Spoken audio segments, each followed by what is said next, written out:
You don't belong in this seat, and you certainly don't belong on my plane." The sound of the slap echoed through the first-class cabin like a gunshot. It wasn't just physical violence. It was a declaration of power. Captain Arthur Miller stood over the young black woman in seat 1. His chest puffed out, convinced he was untouchable. He saw a girl in a hoodie. He didn't see the silent billionaire who had single-handedly saved the airline from bankruptcy 3 days prior. He didn't see the person who owned the very wings he stood on. By the time the plane landed, Captain Miller wouldn't just lose his job. He would lose his entire life. The fluorescent lights of JFK's Terminal 4 hummed with a low, headache-inducing frequency that only seasoned travelers seemed to notice. For Nia Washington, the noise was drowned out by the sheer exhaustion clinging to her bones. Nia adjusted the oversized charcoal grey hoodie she was wearing, pulling the sleeves down over her hands. She wore black leggings and scuffed white sneakers that had seen better days. To anyone glancing her way, she looked like a college student, heading home for the holidays on a budget ticket, or perhaps someone who had just rolled out of bed to catch a last-minute red-eye. She was neither. At 26, Nia was the youngest venture capitalist in New York City's fiercest circle. She was the hidden force behind TechVantage, a private equity firm that specialized in resurrecting dying giants. And Stratosphere Airways, the legacy carrier she was currently queuing to board, was her latest acquisition.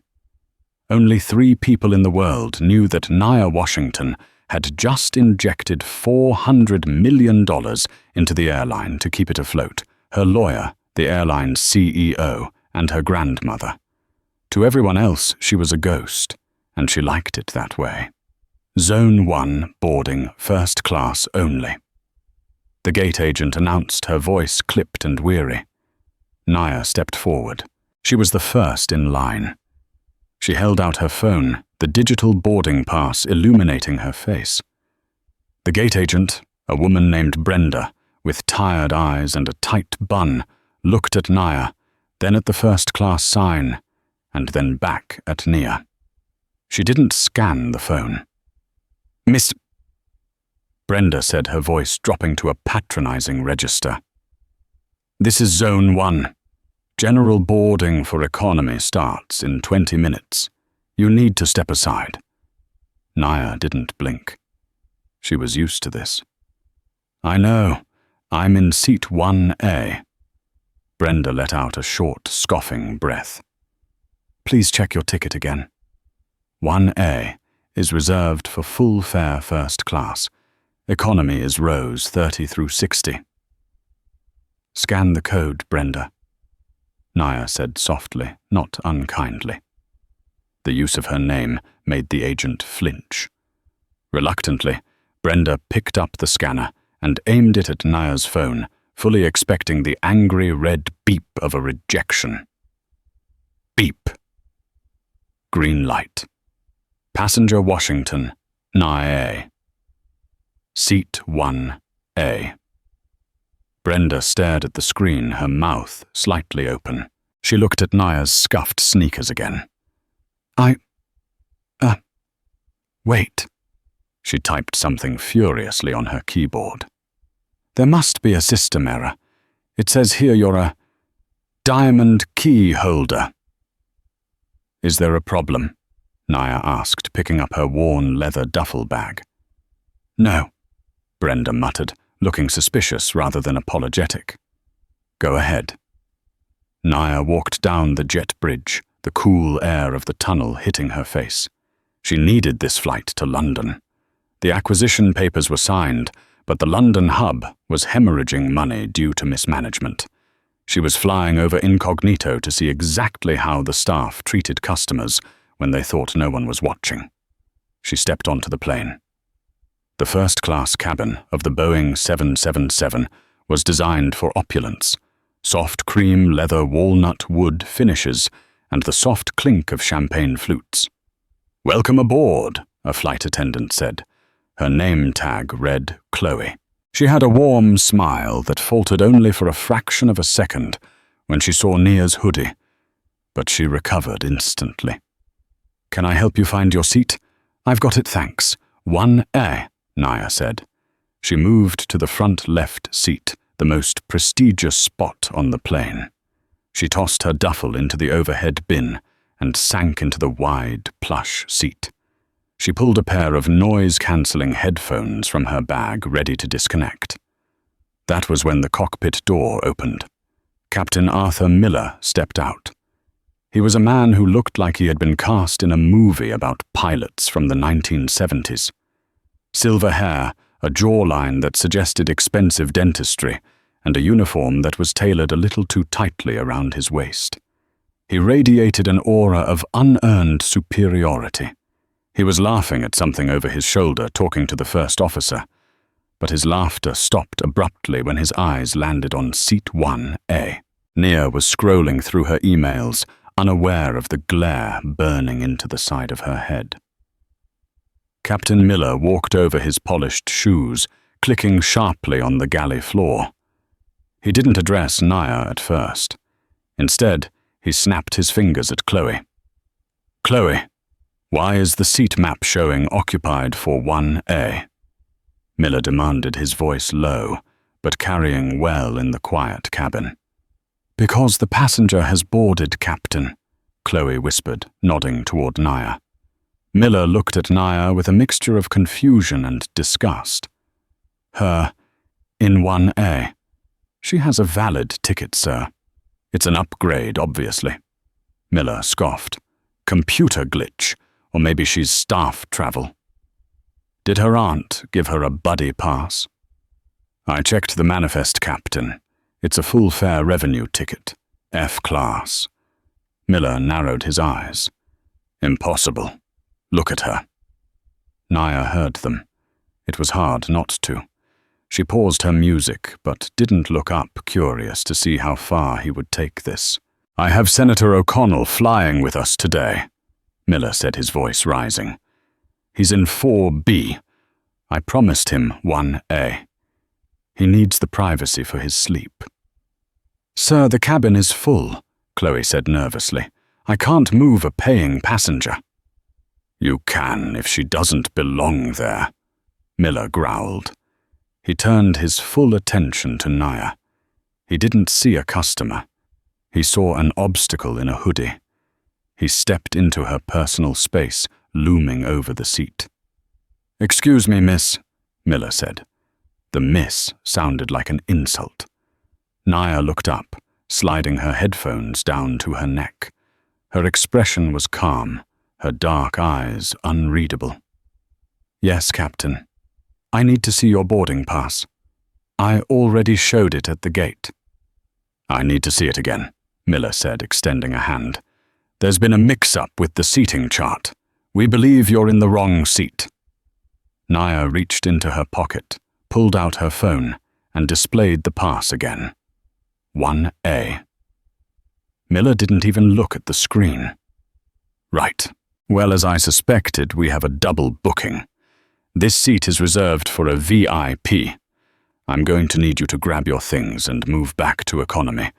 I'm sure we can find you a middle seat somewhere in row 40. Nia stared at him. The audacity was almost impressive. "I paid $12,000 for this seat, Captain. I'm not moving." The cabin went deadly silent. The other first-class passengers, mostly older white men in suits, stopped rustling their newspapers to watch. Miller's face turned a shade of crimson. He wasn't used to being told no, especially not by someone who looked like Nia. "Listen to me, little girl," Miller hissed, leaning in closer so only she could hear the venom in his voice. "I am the captain of this vessel. My word is law. I don't know whose credit card you stole to buy this ticket, or which computer system you hacked, but you are not flying in my first class. Now move." Nia felt a familiar heat rise in her chest. the same fire that had driven her to build a billion-dollar portfolio from nothing. But she kept her voice steady. She knew that in situations like this, the first person to yell lost. "Captain Miller," she said, reading his name tag. "I suggest you check the manifest one more time. And I suggest you check the notes attached to my passenger profile before you continue this conversation." Miller laughed. It was a dry, humorless bark. "Passenger profile. You think you're special. I've been flying these birds for 30 years. I've flown presidents. I've flown royalty. You are a nobody in a sweatshirt." "Arthur," a voice called out from behind. It was the senator. Senator O'Connell was a heavy-set man with a red face and a suit that cost more than most people's cars. He was standing in the aisle looking impatient. "What's the hold-up, Art?" O'Connell asked. "We're burning daylight. I thought you said 1A was open." "It is, Senator. Just clearing out some refuse," Miller said, gesturing dismissively at Nia. Nia stood up. She wasn't tall, but she held herself with a posture that commanded attention. "Refuse? You heard me," Miller snapped. "You're disrupting my flight. You're delaying a United States senator. And quite frankly, you're bringing down the standard of this cabin." "I'm not moving," Nia repeated, her voice harder now. "And if you touch my bag, I will have you charged with theft." Miller's eyes bulged. He turned to Chloe, who was shaking in the galley. "Call the gate. Tell them to bring security. I want this passenger removed for unruly behavior." "Sir, she hasn't done anything," Chloe pleaded, her voice trembling. "She's just sitting there. She is disobeying a direct order from the captain," Miller shouted. Spittle flew from his mouth. "That is a federal offense. Now get security." "No need," Nia said. She pulled out her phone and dialed a number. "I'm making a call." Miller swiped his hand out and knocked the phone from her grip. It clattered onto the floor, sliding under the seat across the aisle. "No phones," Miller roared. "We are pushing back. You are endangering the safety of this flight." The logic was absurd. The door was still open. The bridge was attached, but Miller was past logic. He was in a rage spiral. He grabbed Nia's upper arm. His grip was painful, his fingers digging into her bicep through the hoodie. "Get out now!" Nia yanked her arm back. "Don't touch me." "You little—" "I said, don't touch me." Nia raised her voice for the first time, her eyes flashing. "You are making the biggest mistake of your career, Miller. You have no idea who I am." "I know exactly what you are," Miller sneered. "You're an affirmative action hire who thinks she bought a ticket to the big leagues. You think you can talk to me like an equal."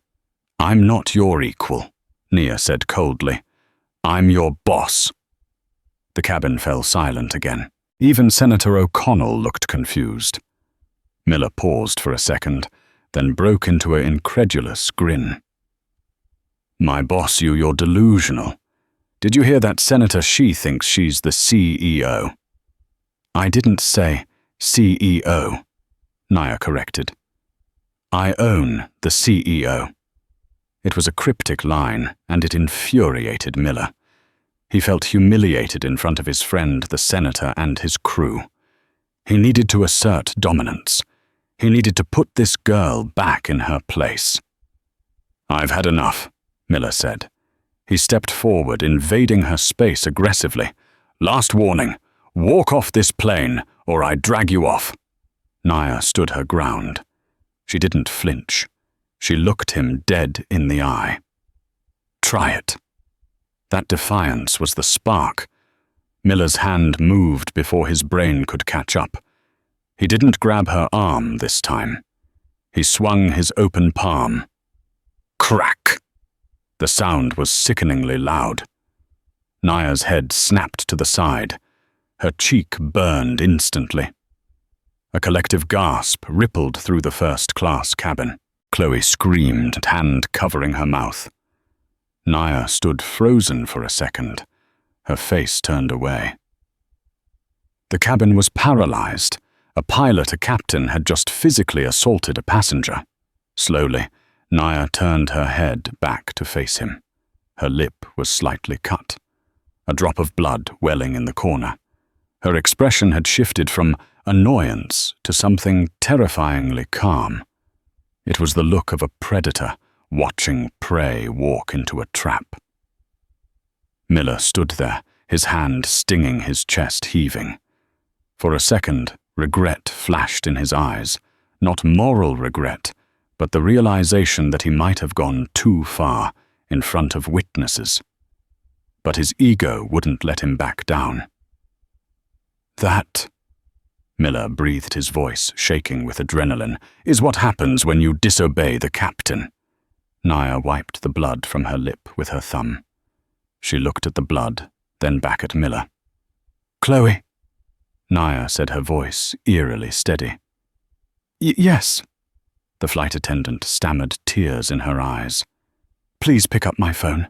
Chloe scrambled to retrieve the device from under the seat. She handed it to Naya with trembling hands. "Thank you," Naya said. She unlocked the screen. She didn't call the police. She didn't call the gate. She opened an app that looked like a simple contact list, but the interface was black and gold. She pressed a single contact named Holloway. She put the phone to her ear. The cabin was so quiet, everyone could hear the ringing tone. "Hello," a deep, panicked voice answered on speaker.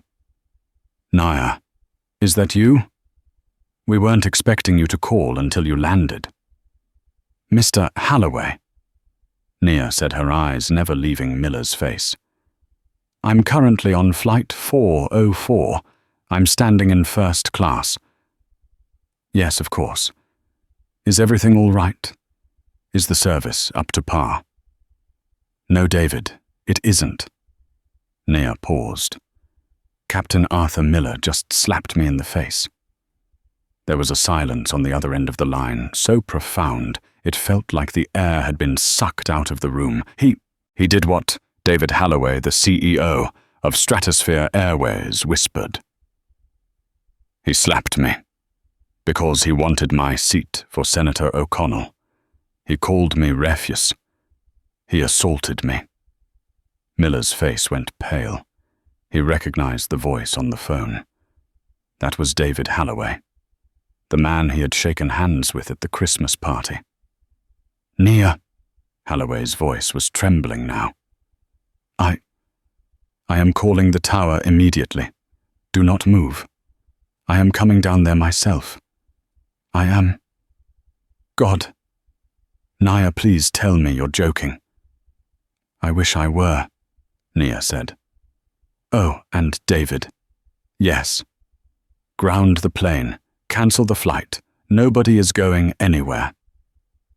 Nia hung up. She looked at Miller, whose arrogance had drained away, leaving a hollow shell of panic. "You said you fly presidents," Nia said, stepping closer to him, forcing him to take a step back. "Today, you just grounded an airline." Miller tried to speak, but his throat was dry. Who are you?" Nia sat back down in seat 1. I crossed her legs and looked out the window. "I'm the woman who signs your checks, or rather, the woman who used to." The silence in the first-class cabin was heavy. A physical weight that pressed against everyone's eardrums. It was the kind of silence usually reserved for funerals or the seconds following a car crash. Captain Miller stood frozen near the cockpit door. His hand, the one that had delivered the slap, was trembling slightly at his side. He clenched it into a fist, trying to hide the tremor, trying to regain the bravado that had defined his career for 3 decades. But the confidence was leaking out of him, replaced by a cold, creeping dread. He looked at the phone in Nia's lap. The call had ended, but the threat hung in the air like smoke. I own the CEO. It had to be a lie. It had to be. Miller's mind raced, grasping for rationalizations. She was an actress, a scam artist. Maybe she was Holloway's mistress. That would explain the familiarity. Yes, that had to be it. She was sleeping with the boss, and she was using that leverage to humiliate him. Miller straightened his spine. He could handle a mistress. He was Captain Arthur Miller. He was an institution at Stratosphere Airways. Holloway wouldn't fire his most senior pilot over a lover's quarrel, especially not with a senator on board. "Ladies and gentlemen," Miller announced, his voice booming slightly too loud in the confined space. He turned to address the stunned passengers. "I apologize for the disturbance. We have a unstable passenger who has made a scene. Security is on the way to remove her, and then we will be underway shortly." He turned his glare back to Naya.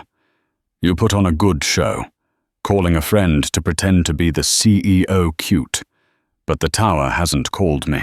We aren't grounded." As if on cue, the flight deck intercom chimed. The sound was sharp and piercing.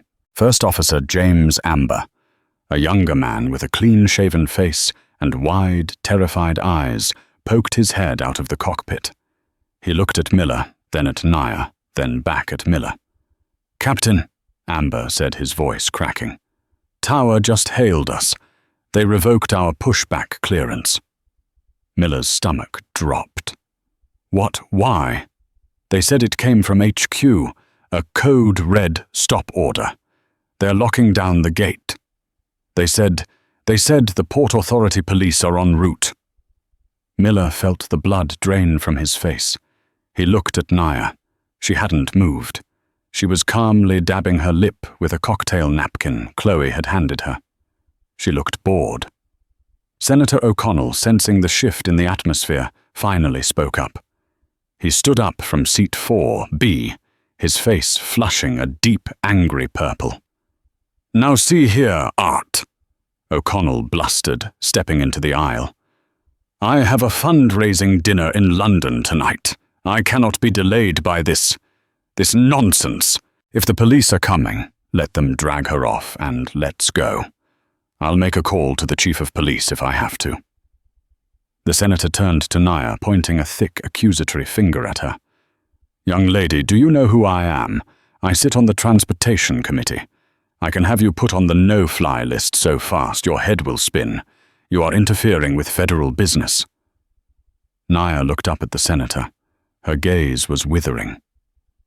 "Sit down, Frank," she said. The senator blinked. "Excuse me. I said sit down. You're not in the Senate right now. You're in a metal tube that I paid for.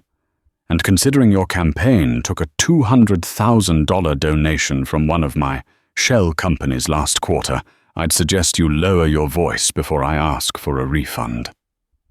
O'Connell's mouth opened and closed like a fish out of water. He recognized the tone. It was the tone of money. Old, deep, untouchable money. He sank back into his seat, suddenly finding the safety card in the seat-back pocket. Very interesting. Miller watched his ally fold. He was alone now. "Chloe," Miller barked, desperate to regain control. "Get into the cockpit. Lock the door. We are initiating lockdown procedures." "No," Chloe said. Miller stared at her. "What did you say?" "I said no," Chloe said, her voice shaking, but her chin high. She moved to stand near Nia, placing herself physically between the captain and the passenger. "I saw you hit her, Arthur. I'm not locking anything. I'm waiting for the police." "Mutiny," Miller whispered. "This is mutiny." "It's assault," Nia corrected. "And it's about to be a lot worse for you." Outside the window, flashing red and blue lights reflected off the wet tarmac. 3 Port Authority cruisers screeched to a halt near the jet bridge stairs. A black SUV with tinted windows followed them, parking aggressively in the no-stopping zone. Miller looked out the porthole. He recognized the SUV. It was the company car.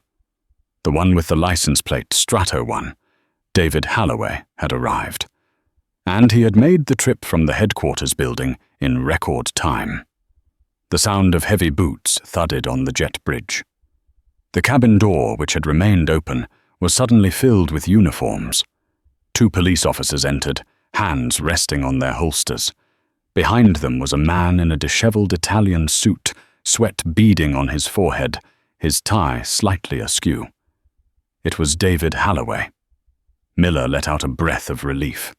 Halloway looked panicked. Surely he was panicked about the PR nightmare of a delay. Miller stepped forward, smoothing his uniform jacket.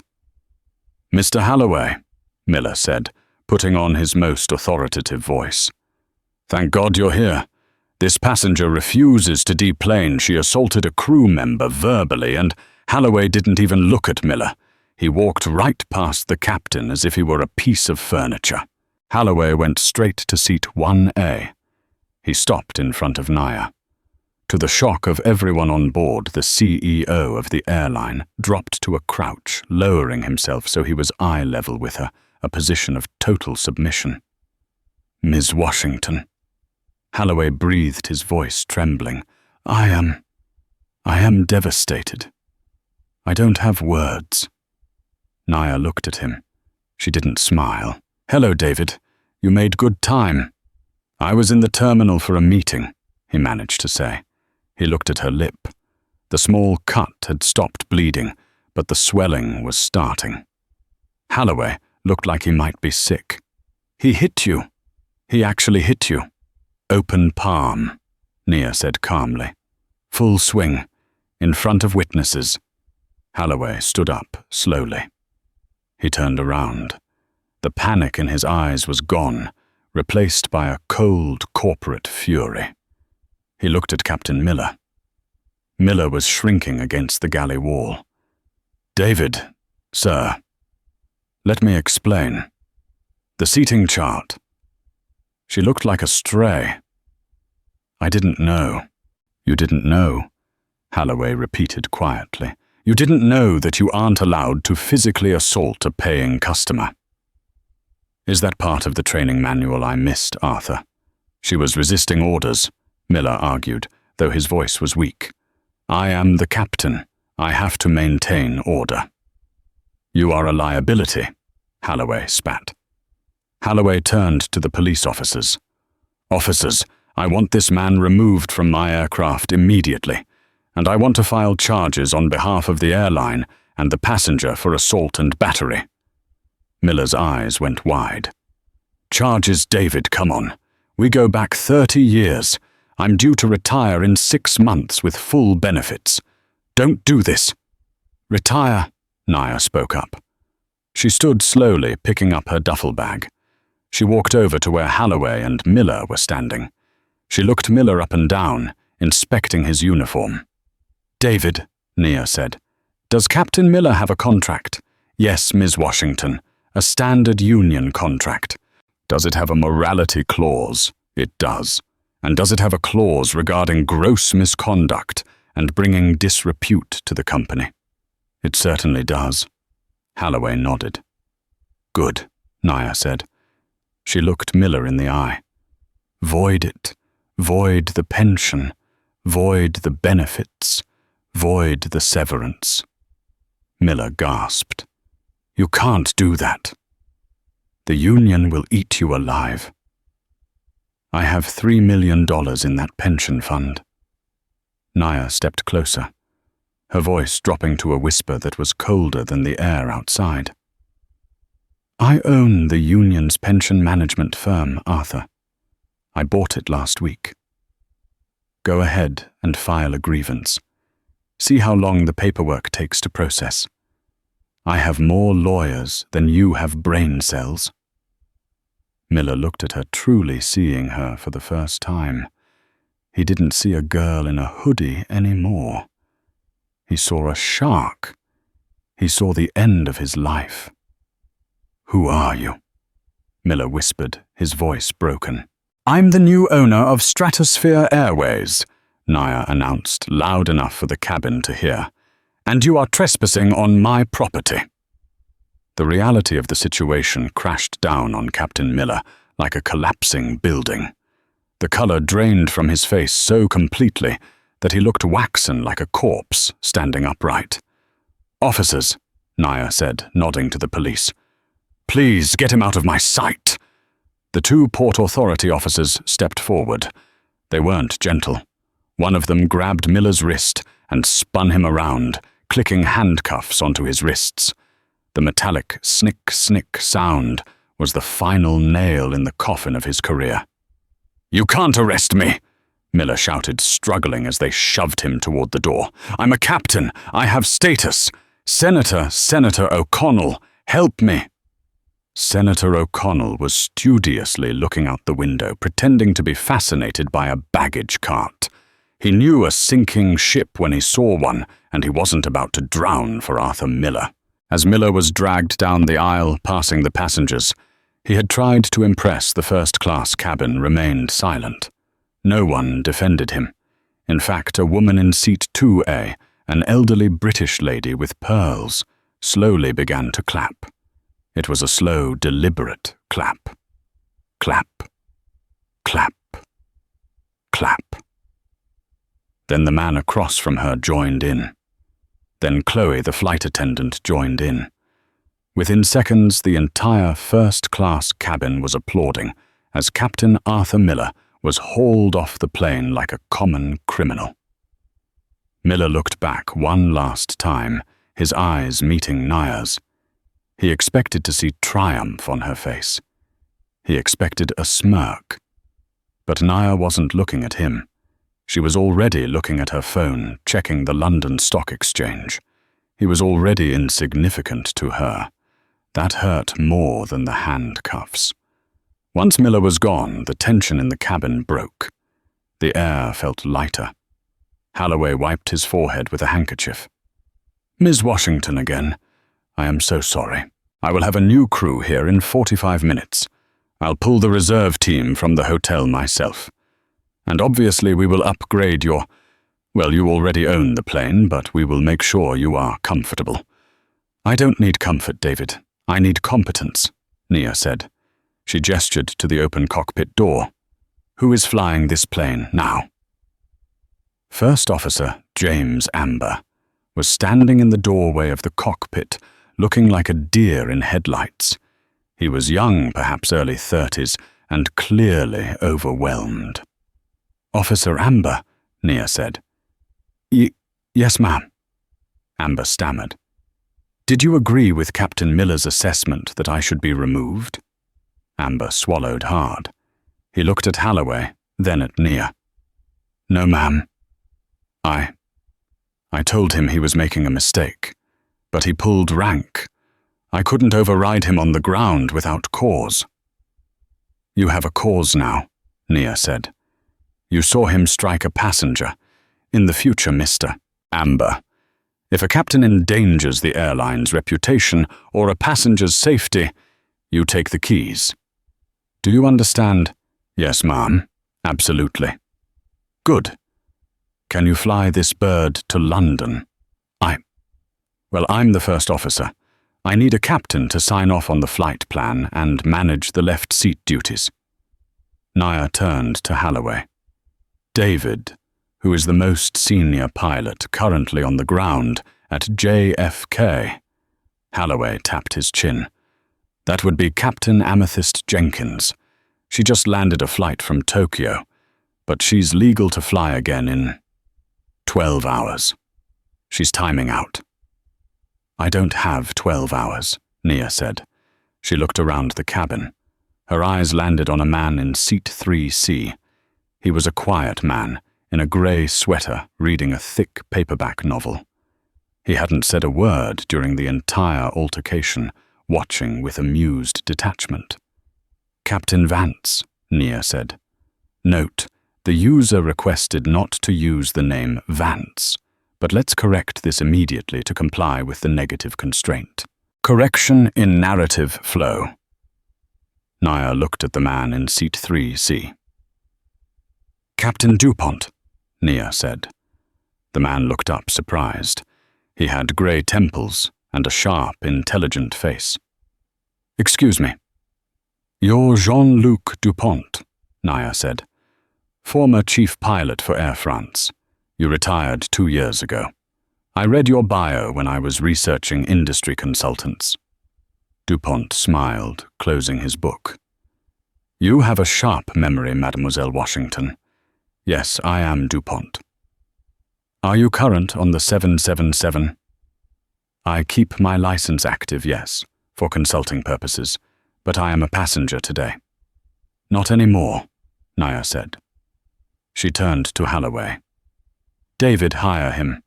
Consultant contract single flight. Triple the standard rate." Holloway blinked. "Ms. Washington, that's highly irregular. The insurance paperwork alone—" "Get it done." Naya cut him off. "I want to be in the air in 30 minutes. Mr. DuPont, do you have your kit?" DuPont stood up, a twinkle in his eye. He looked at the empty cockpit, then at the terrified First Officer Amber. "Well, I suppose it beats watching the in-flight movie. It would be an honor to fly for you, mademoiselle." "Excellent," Nia said. She sat back down. "Chloe." "Yes, Miss Washington." Chloe appeared instantly, a bottle of vintage Dom Perignon in her hand. "A glass of water, please, and maybe some ice for my face. Coming right up." As the cabin settled down, Senator O'Connell cleared his throat nervously. He leaned across the aisle. "Ms. Washington," he said, his voice dripping with forced politeness, "I just wanted to say, terribly sorry about the misunderstanding earlier. Art. Captain Miller. He was always a bit of a hothead. I had no idea he was capable of such violence. You handled it with grace." Nia turned her head slowly to look at him. She took the glass of water Chloe handed her and took a sip. "Senator," she said, "you called me refuse earlier.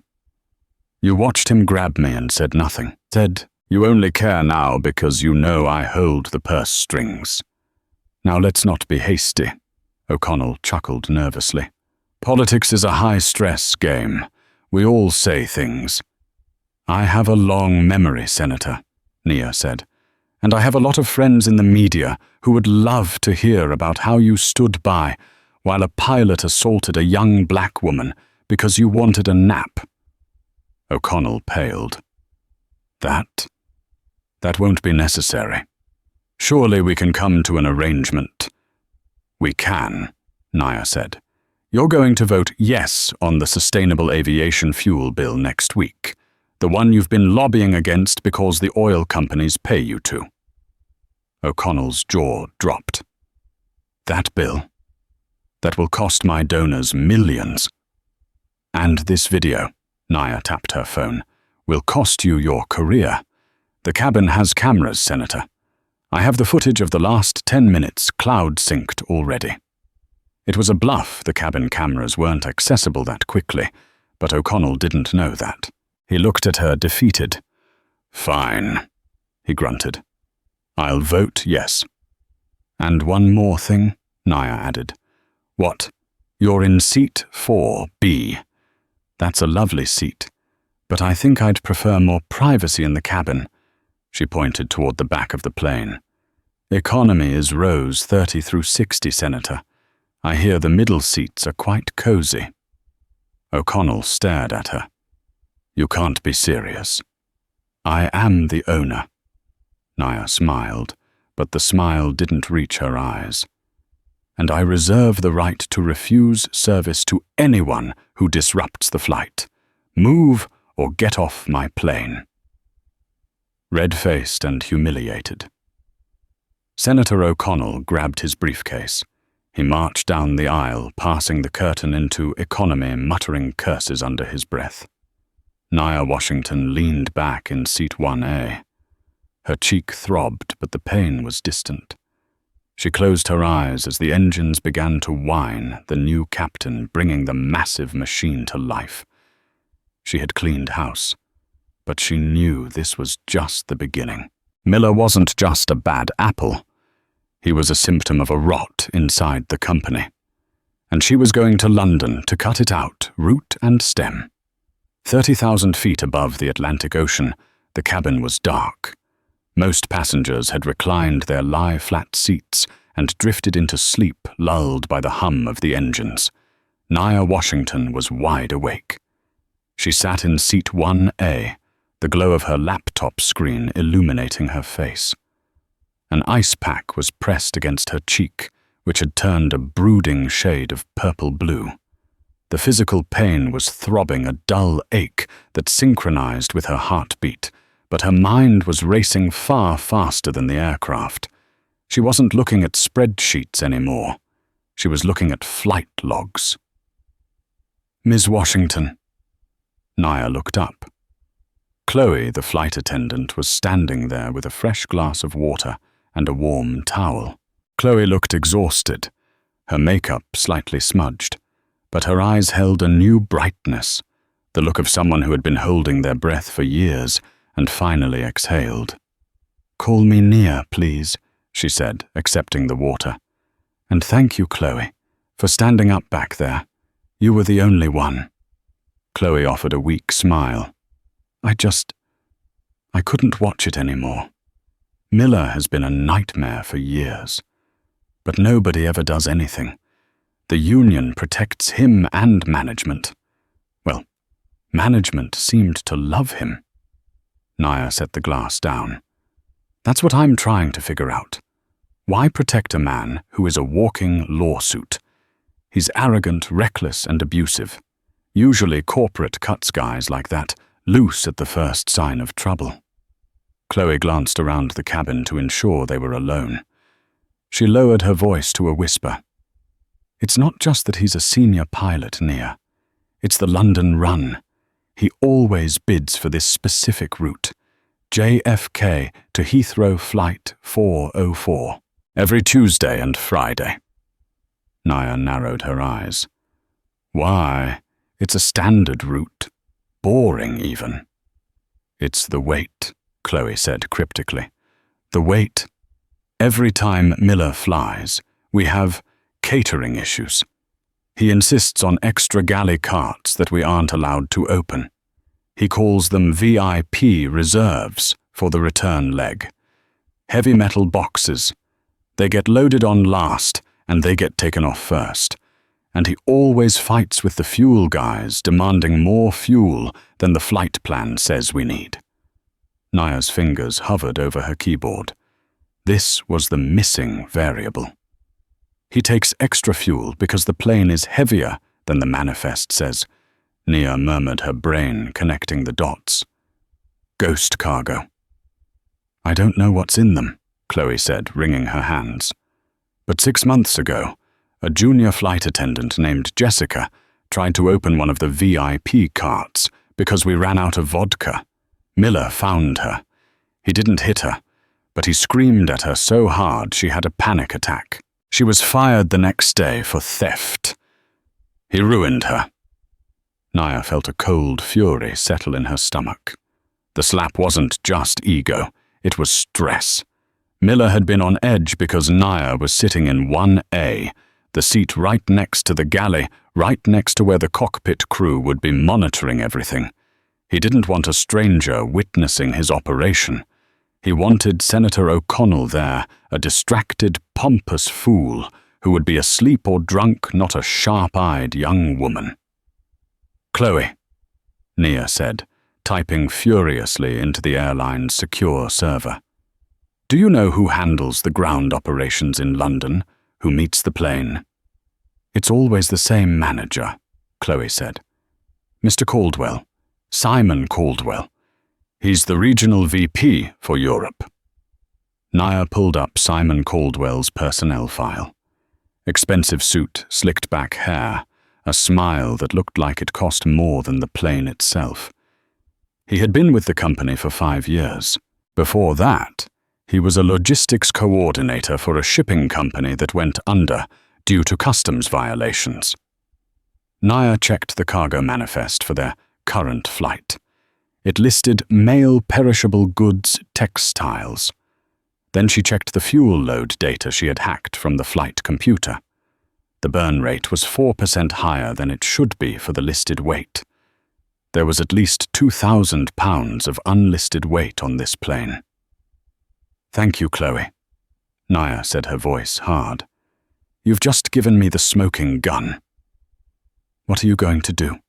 Chloe asked, looking fearful again. "Caldwell is powerful. He runs Heathrow like it's his personal kingdom. If he finds out, you know." "He won't find out," Nia said, closing her laptop with a sharp click. "Not until I want him to." Nia stood up. She walked to the bathroom and looked at herself in the mirror. The bruise on her cheek was ugly, swelling the skin around her eye. It looked bad. Perfect. She reached into her bag and pulled out a small makeup kit. Instead of covering the bruise, she took a dark shade of purple shadow and carefully, artistically, made it look worse. She made herself look battered, exhausted, and broken. Then she pulled the hood of her sweatshirt up. "Captain DuPont," she spoke into the intercom phone outside the restroom. "Oui, mademoiselle," the jovial voice of the French pilot answered. "When we land, I need you to do exactly as I say. Do not announce my name to the ground crew. Do not tell them the owner is on board.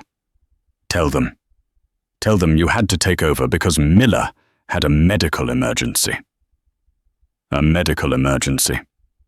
DuPont chuckled. "I suppose a bruised ego is a medical condition. Entendu. I will play along. And tell Tower to park us at the cargo remote stand, not the gate. Tell them we have a hydraulic leak and need inspection. Remote stand that will upset the passengers. I'll handle the passengers. Just get us there." Naya hung up. She wasn't going to the terminal. She was going to catch the rats right as they came for the cheese. London Heathrow was grey and rainy, a typical English morning. The Boeing 777 taxied away from the glittering lights of Terminal 5 and rolled toward the far side of the airfield, an industrial area reserved for freight haulers and maintenance. First Officer Amber came onto the PA system, his voice nervous. "Ladies and gentlemen, due to a minor technical indication with our landing gear, we have been directed to a remote stand for a quick safety check. Buses will be arriving shortly to take you to the terminal. We apologize for the inconvenience." A groan went up from the passengers, but Naya sat still. She watched out the window. As soon as the engine spooled down, a convoy of vehicles approached the plane. Not passenger buses, not yet.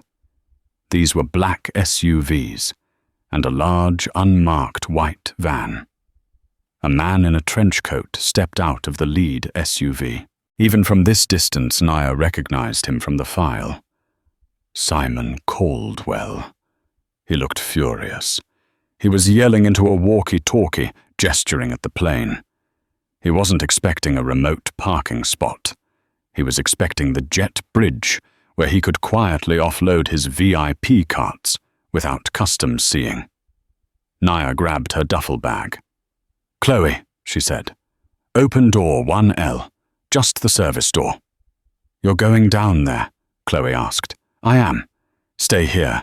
Keep the passengers calm." The door cracked open, and the cool, damp air of London rushed in. A portable staircase was being hurriedly rolled up by the ground crew. Naya stepped out onto the metal platform. She pulled her hood low, hiding her face, hunching her shoulders. She looked like a tired teenager.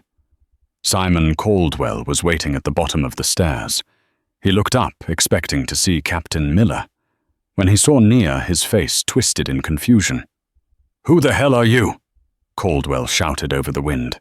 "Where is Miller?" "Why is this plane parked in the boonies?"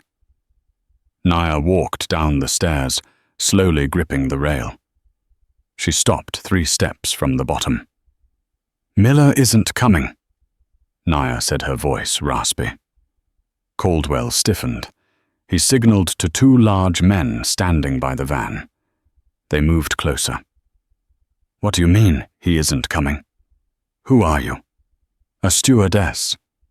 He was arrested, Naya said. In New York. Caldwell's face went white. Arrested for what? Assault, Nia said.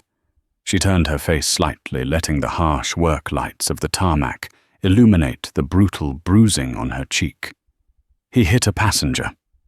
Caldwell stared at the bruise, then dismissed it. He didn't care about violence.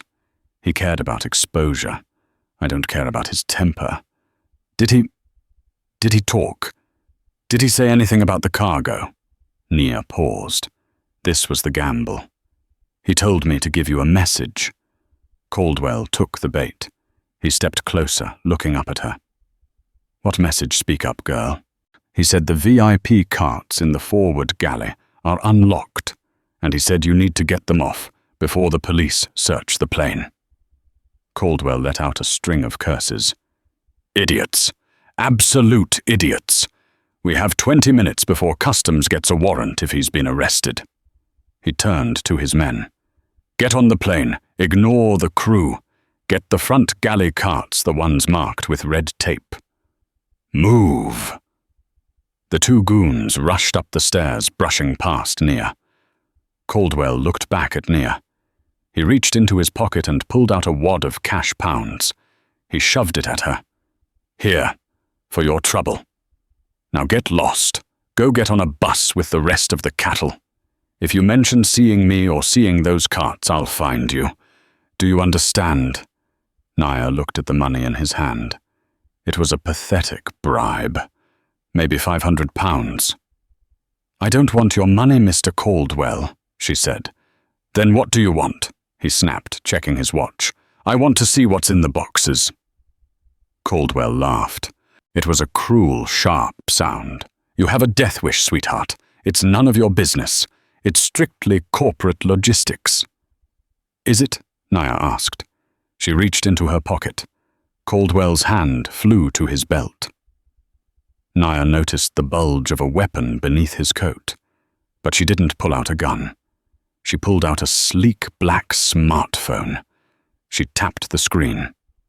Because according to the manifest I'm looking at right now, Nia said, her voice dropping the scared girl act and becoming ironclad. Stratosphere Airways does not transport gold bullion, and yet the weight discrepancy suggests you're moving about $50 million worth of it per trip. Caldwell froze. The rain pattered against his trench coat. The noise of the airport seemed to fade away. How do you have the manifest? He whispered. That's internal data, restricted access. I have the manifest because I have the master key, Nia said. She took a step down, landing on the tarmac. She stood toe-to-toe with him. I'm not a stewardess, Simon. And I'm not a passenger. Who are you? Caldwell hissed, his hand hovering near his waist. I'm the person who just fired you. At that moment, the two goons came running back down the stairs, struggling with a heavy metal catering cart. Boss? One of them yelled. It's a setup. The carts are empty. There's nothing in them. Caldwell's eyes snapped back to Nia. Empty. Where is it? I had Captain DuPont jettison the fuel, Nia lied calmly. And we moved the cargo. It's currently being guarded by the UK Border Force in the cargo hold. I called them while we were taxing. It wasn't entirely true. Border Force wasn't there yet, but Nia needed him to panic. You little witch, Caldwell snarled. He pulled a gun, a small silver pistol. He aimed it right at Nia's chest. You think you can play hero. You have no idea who we move this for. This isn't just me. This is the syndicate. You just stole from very dangerous men. And you just pulled a gun on a billionaire in the middle of Heathrow Airport, Nia said, not flinching. Smile, Simon. She pointed up. Caldwell looked up. From the cockpit window, Captain DuPont was holding a cell phone against the glass, recording everything. From the shadows beneath the aircraft's landing gear, 4 figures stepped into the rain. They weren't baggage handlers. They were armed officers from the Met's Specialist Firearms Command. Naya had summoned them the moment she cracked the falsified weight logs. She hadn't used the truth, not at first. She'd filed a bomb threat, flagged as a suspicious package, knowing it was the fastest way to bring guns and authority onto the tarmac. "Drop the weapon." A voice thundered from the darkness. Red laser sights bloomed across Simon Caldwell's chest like targeting reticles. His eyes darted wildly as he realized there was nowhere left to run. "You set me up," he whispered, staring at Naya. She stepped back as the officers closed in. "No. You set yourself up. You got careless. You got arrogant. And you hired a bully who made too much noise." Caldwell's pistol slipped from his fingers, clattering uselessly against the wet concrete. The officers slammed him against the catering van, twisting his arms behind his back as he screamed protests about authority and territory. "I run this station. You can't touch me." Nia watched without satisfaction or anger, only cold certainty. When the cuffs clicked shut, she leaned close enough for him to hear. "You don't run anything anymore. And once the internal audits go public, the syndicate won't come after me. They'll be too busy trying to stay out of prison." She turned to the lead officer. "The contraband is in the forward cargo hold, crates marked aircraft parts. I can give you the digital trail, linking him to Captain Arthur Miller." The officer studied her hoodie, soaked face, bruised voice, steady. "And who are you?" Miss Nia pulled her hood down and let the rain strike her face. "I'm Nia Washington. I own the Airline." The arrest at Heathrow detonated across the aviation world. By the time Nia landed back in New York, this time aboard her private jet Stratosphere Airways, was the top global trend. Financial pages screamed headlines about secret ownership and a gold smuggling ring dismantled overnight. Nia didn't hide the bruise anymore. She wore it. Her motorcade stopped at Stratosphere's Manhattan headquarters, a glass monument to corporate excess. She entered wearing a tailored white suit, the bruise stark against perfection. David Holloway met her by the executive elevators, pale and frantic. "The board is furious. They say you endangered the stock. They wanted this handled quietly." Quietly, Nia said, pressing the elevator button. "You mean buried?" Inside the elevator, she turned to him. "David, you're fired." The doors opened onto the boardroom. 12 men in grey suits stared back at her. At the head sat Amber Blackwood, smirking. "Our stock is down 12%, he said. "You turned a personnel issue into a scandal." Nia slid a thick folder across the table. "That's the forensic audit of the London route." Blackwood opened it. His smile collapsed. "It traces money laundering through a Cayman shell company." Nia continued evenly with 3 board members listed as silent partners. Silence fell. Then panic. "I sent a copy to the FBI an hour ago," Nia added. "Agents are downstairs." She tapped her phone. "I've executed a hostile clause. The board is dissolved, effective immediately." She pointed to the door. "Leave, before the cameras catch you in handcuffs." One by one, they fled. Alone. Nia gazed out over Manhattan and picked up the phone. "Amethyst, issue the release. Stratosphere is finished. Long live Apex Airways." "And the pilot?" Amethyst asked on the other end. "Miller. I'm handling him personally," Nia said. "Set up a meeting with the district attorney. I want to be the lead witness at his bail hearing. The downfall of the old guard was swift and brutal. With the board dissolved and the FBI seizing assets, the corruption that had plagued the airline was surgically removed. Captain Arthur Miller never flew again.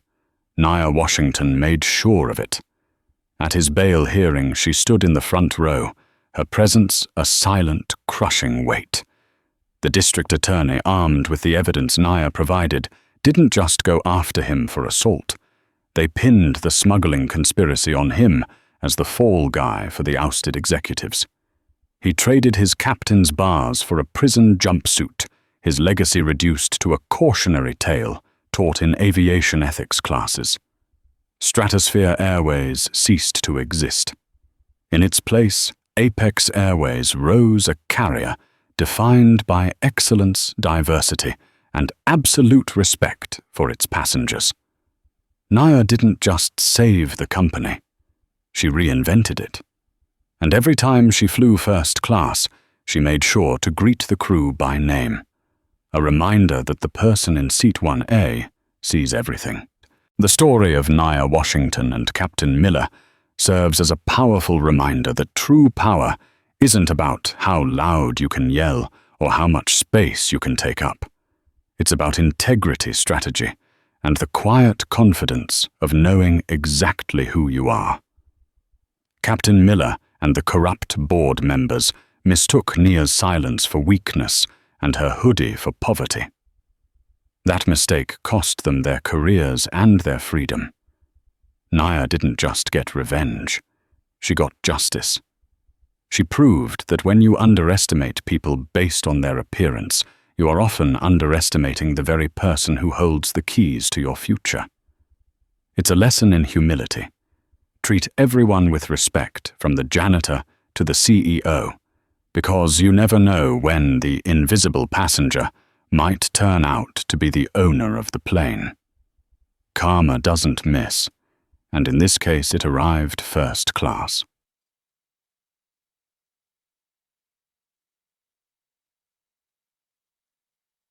If this story of satisfying justice kept you on the edge of your seat, please hit that like button. It really helps the algorithm share these stories with more people.